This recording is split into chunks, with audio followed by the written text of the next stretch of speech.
likes getting their card rejected. It's just so uncomfortable. And I was like, I swear there's money on here. And then we went to dinner that night and I paid for dinner with the same freaking card. And it worked just fine.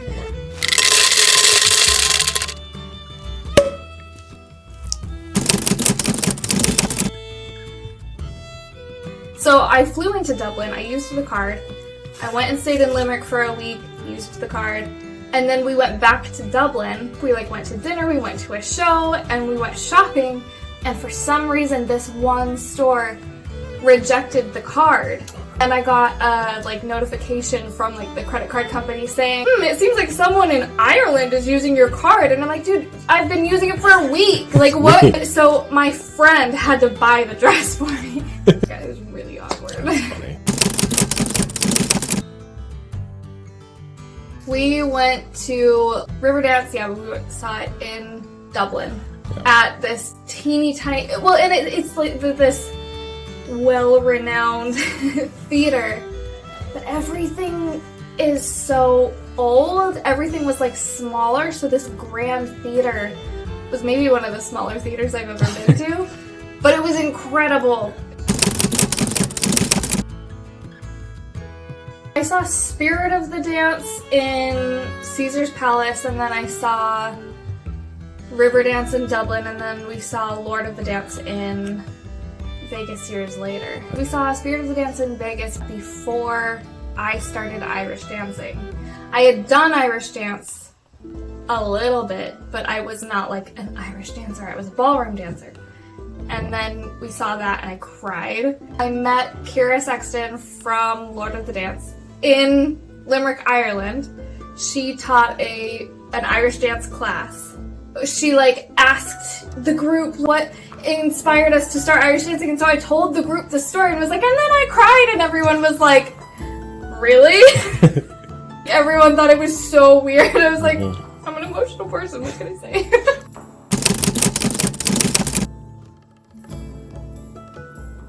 I was a dancer since I was 3, and I started in ballet and then did all sorts of different kinds of things. And you also wrote books during that time too, right? I did.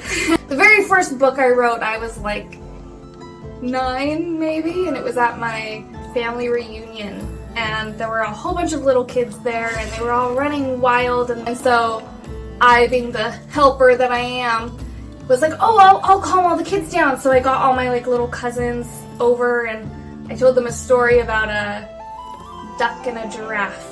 A duck and a giraffe. That became best friends. The duck would swim into the middle of a lake, and the giraffe would walk into the middle of the lake. And his neck would stick out, and so then he and his duck friend could talk face to face. Cute. I've always been an artistic person in general. I was always looking for the next artistic thing to do, and dance was my personality trait. Whenever someone asks, tell me about yourself, I would always start with, I'm a dancer. And yeah, I did ballroom, and then I quit ballroom because I did it with school, and then I was no longer in school, and so I wanted to find something else. I am Irish, and so when I saw Spirit of the Dance, we went and saw it, and I cried, and so then we got home. I googled Irish Dance Utah, and irishdanceutah.com was recorded on Spree, and that's where I ended up Irish dancing for many years and teaching. Yeah, so I got into Irish dance. I taught the beginning team, and then I was on the performing team, which was the advanced team. My Irish dance teacher had mentioned that there was a summer dance camp in Limerick, Ireland, and that, oh, you should totally apply. And it was one of those, I guess, I didn't think I was that good of a dancer. I'm not terrible, but I'm not, the best. And so I applied, kind of just, oh, it's fine, whatever. And then I ended up getting accepted, and we went to Ireland. The advanced performing dance teacher was the one who said that I should apply, and she ended up coming with me because she had also applied and got accepted too. It was at the University of Limerick in Ireland.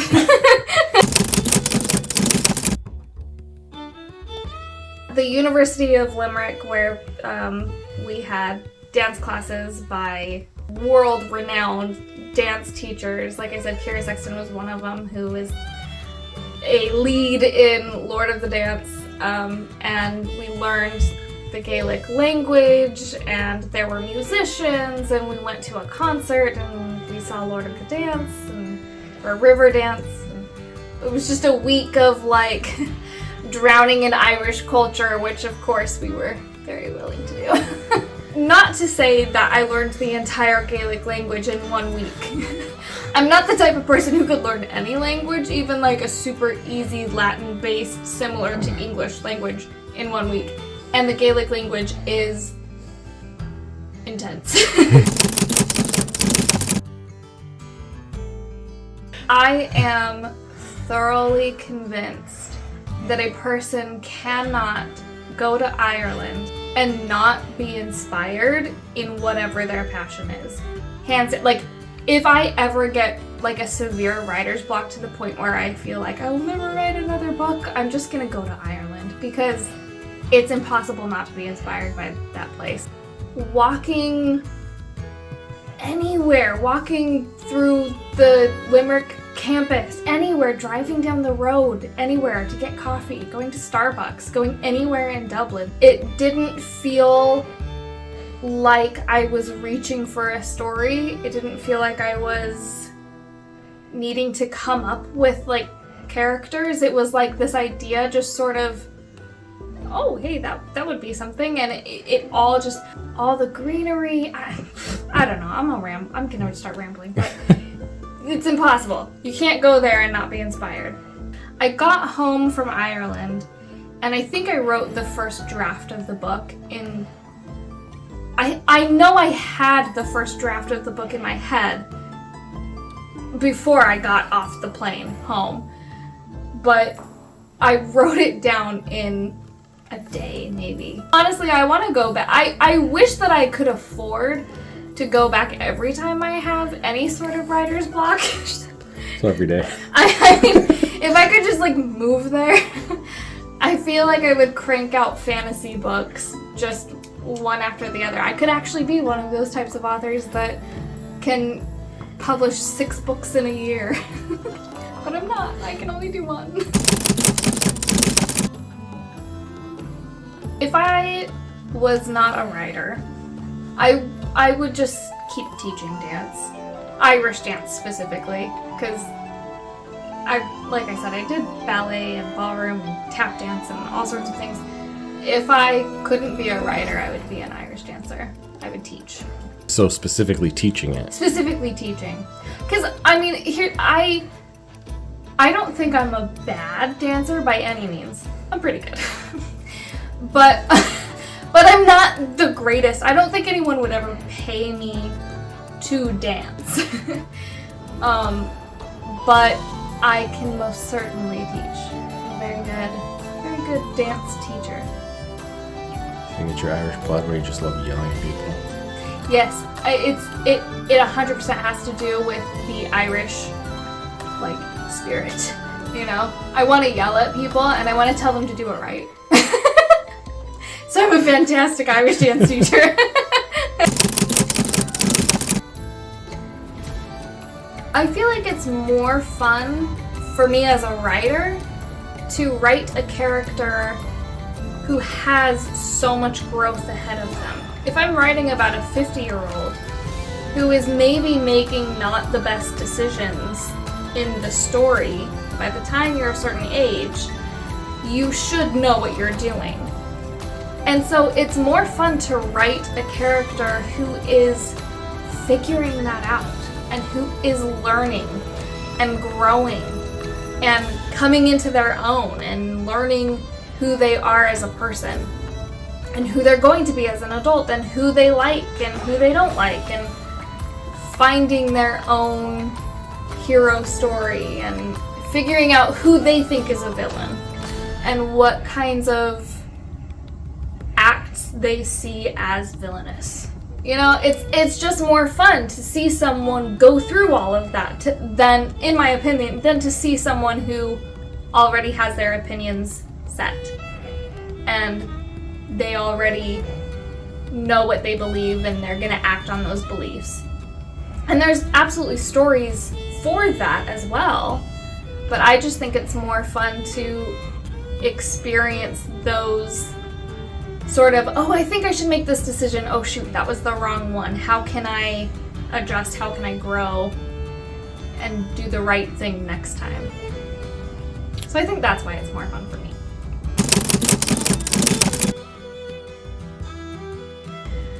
Writing and publishing a book has absolutely changed the way that I see myself, and I feel like it helped me grow my confidence so much because I did not grow up a confident person. Honestly, my confidence right now is a little bit shaky even today. It's so much better than it used to be, but there was a big part of me growing up that felt like I couldn't do it. Whatever it was, I couldn't be, a professional dancer. No one would care if I did anything big. No one is going to look up to me in any sort of way. And in some ways, writing a book and publishing a book has challenged that. Because it's like, yeah, potentially, this is my first book, it could flop. No one could read it. Or people could read it and hate it. But it's made me more independent in a way because I've learned that it doesn't matter if other people like it or not. It doesn't matter if I become a role model or not. It's the fact that I was able to do it, which is something I've never believed about myself before. And I know I can do it because I did. I finished the book, I wrote it, I edited, I hired professionals to help me make it the best that it possibly could be, and now I've published it. I did the thing. So yes, it has absolutely changed the way I see myself.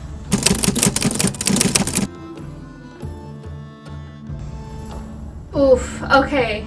I have to answer these questions without really giving too much away. I am the type of writer who really, really tries to put myself in my character's place.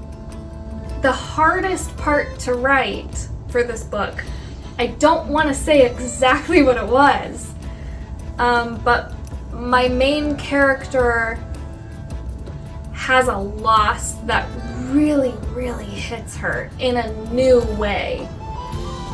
And I put myself in her position and tried to imagine what that loss would feel like for me today, where I am in my life. And I imagined it, and it was horrible. And I hope that it translates into how I wrote the scene, and I feel like it did because when I read back on it, I get teary-eyed. And hopefully other people do too. And I mean, I guess that's the point of writing, is that you want people to feel that emotion. And so I tried to feel that emotion myself and then write down what I was feeling.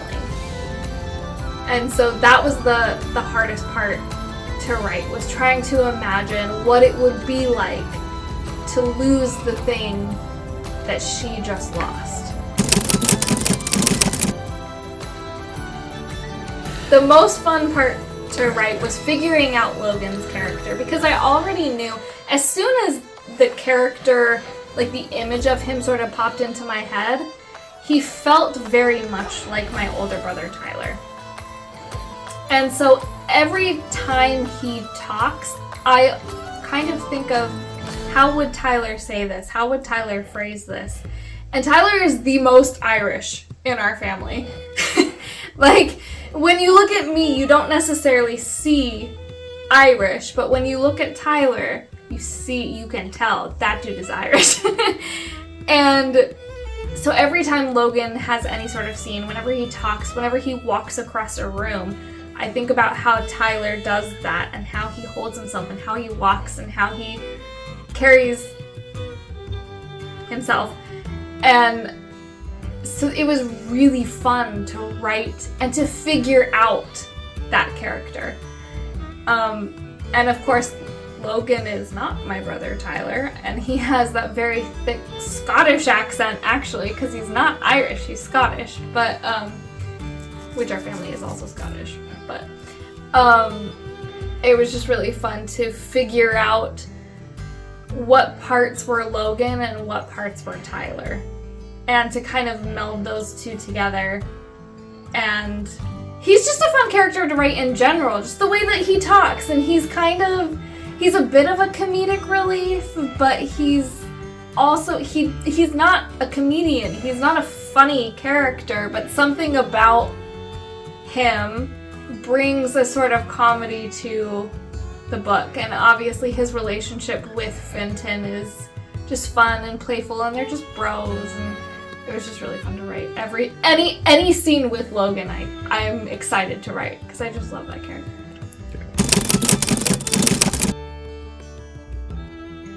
I used to have very specific rituals and a setup for when I was gonna write. I needed, the window open but the drapes closed, and the fan going, and low lights, and music playing, and my headphones, and all this different stuff.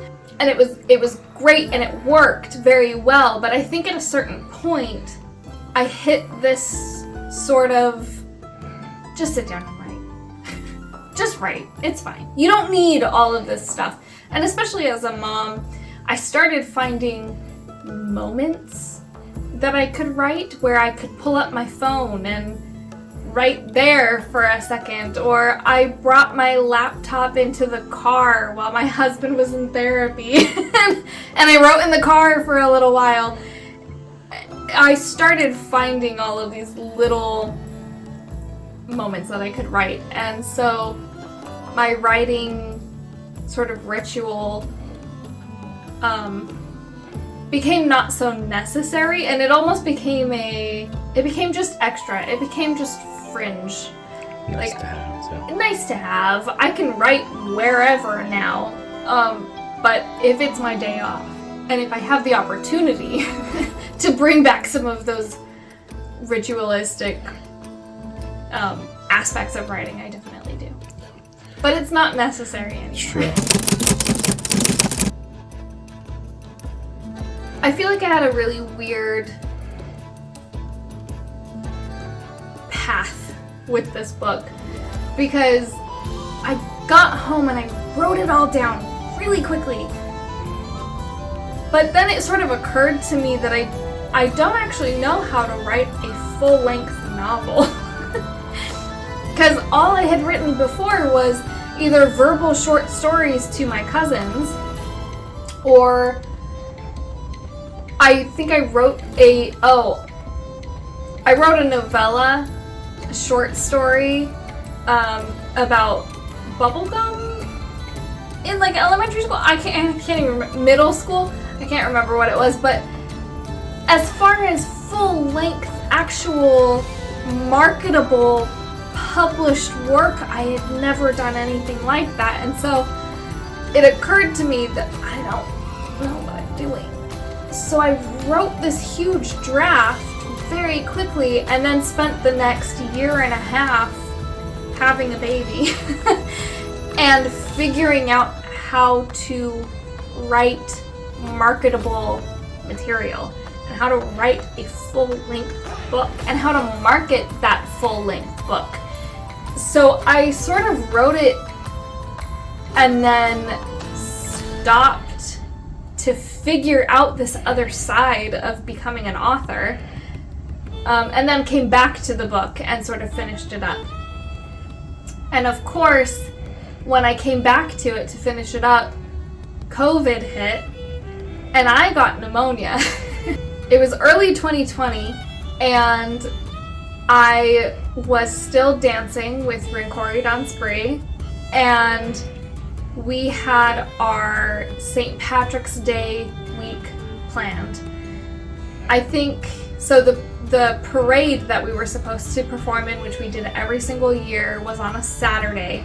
And I'm pretty sure it was like the Wednesday before that, everything shut down. Our parade got canceled, all of our performances got canceled. And this was something I lived for, was these Irish dance performances, and everything shut down.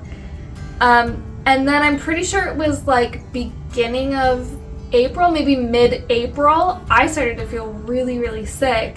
And I ended up going to the hospital and getting a COVID test, and it came back negative. And they found that I had pneumonia. Looking back though, we found out that a lot of the COVID tests, those early COVID tests, were unreliable. For all I know, I had COVID at the time, but I have no idea. They said it was negative, they said it was pneumonia, and they said that I had a collapsed lung, which that was confirmed on like x-rays and stuff. So I quarantined myself from my family for 2 weeks or 10 days and wrote the rest of the book. It was 10 days of just I was quarantined, and it was a self-quarantine. My family was, we still lived in the same house and everything, but my son and my husband slept elsewhere, and they had, my husband took care of my son completely, and I just sort of stayed in my room in bed for 10 days, and I wrote the rest of the book, and I finished it. And I think I have a screenshot of when I wrote the end, and I screenshotted it and titled the picture "You Want to Remember This" or something like that.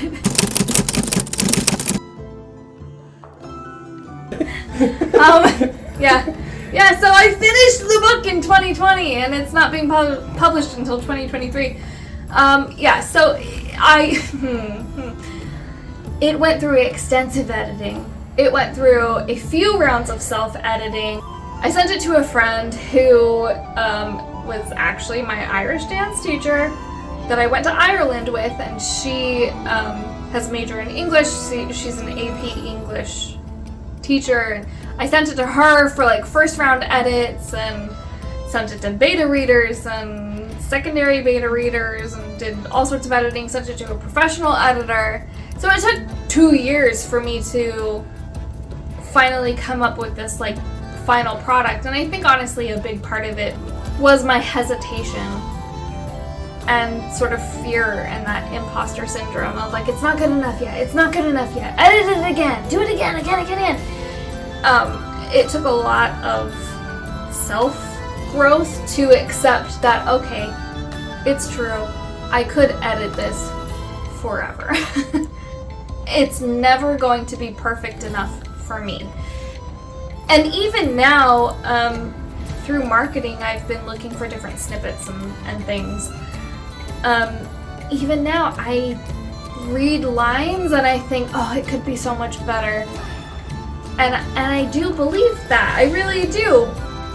But I think as an artist, you're never going to see your work as good enough. It's never going to be perfect. No one's perfect. No work out there is perfect. You can look up Stephen King books. It has 1-star reviews. But it's not necessarily about being perfect, and it's not about finding the best word choice, because there's no such thing. What's best for me is not going to be best for someone else. So at a certain point, you just sort of have to let your work go and send it out into the world. And it's the most terrifying thing. I know I'm going to get 1-star reviews.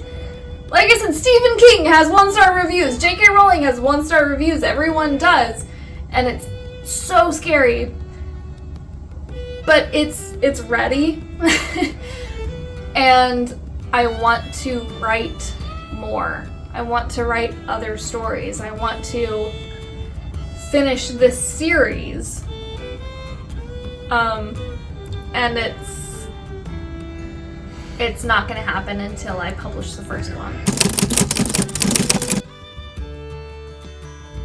Yes, there's gonna be a sequel. I think I actually say it in the end. Okay, hold on. Because I'm pretty sure, hang on, I do want to double check this. I'm like, yeah, Shadow of the Great. Okay, yeah. The first one, should I show the book now? Is this that time? Ta-da! It is the first in a 4-part, don't quote me on that, series. The reason I say don't quote me on that is because this started out as a duology. It actually started out as a standalone. And then it became a duology, and then a trilogy, and now it's a 4-part series. Why did that happen? Because I suck. No, because it went from a standalone series because I wasn't confident in my ability to come up with such a vast story. I was sure it was going to be, here's the beginning, middle, and end, and that's going to be it. And then as I wrote, more and more and more came into it, and all of these side plots branched off, and now I've got this huge freaking tree of story. And so it was like, okay, maybe I need 2 books to like finish it out. A duology, that's great, I can do that. I'm not sure when it changed from a duology to a trilogy, but at some point it morphed into a trilogy. And I was like, okay, that's fine, trilogy, great, I love that. And then I wrote the second book. Not fully, it was like a first draft of the second book. And my husband is always a huge help in sort of bouncing ideas off of and kind of helping me flesh out the story and figure it all out. And so he had already read the first book, and I started telling him sort of the plot points of the second book. And as we had this sort of back and forth and we were talking, and we both just sort of had a moment of like, I feel like there's more to it though, isn't there? And so I sort of came back to the moment that the first book ends and tried to figure out like, okay, let's bridge the gap here. What happens between the end of book 1 and the beginning of book 2? And I found an entire other book in there. So I ended up writing a new second book. And my initial second book has now become the third book. And that third book is pretty well drafted out. And I know that there's going to be a ton of edits because I wrote a brand new second book, but it definitely, it was interesting to see that, oh my god, there's so much more to this story.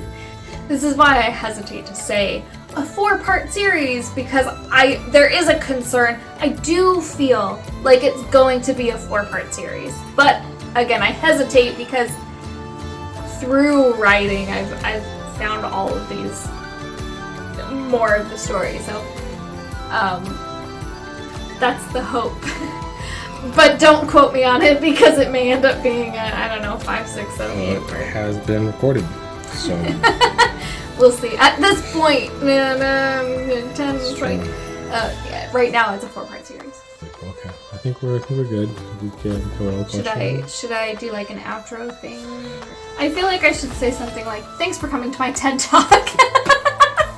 This is not. Say it now. Thanks.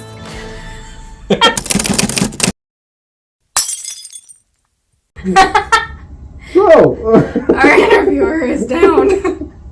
So you finish it in 2020, and it's being published in 2023. Why do you?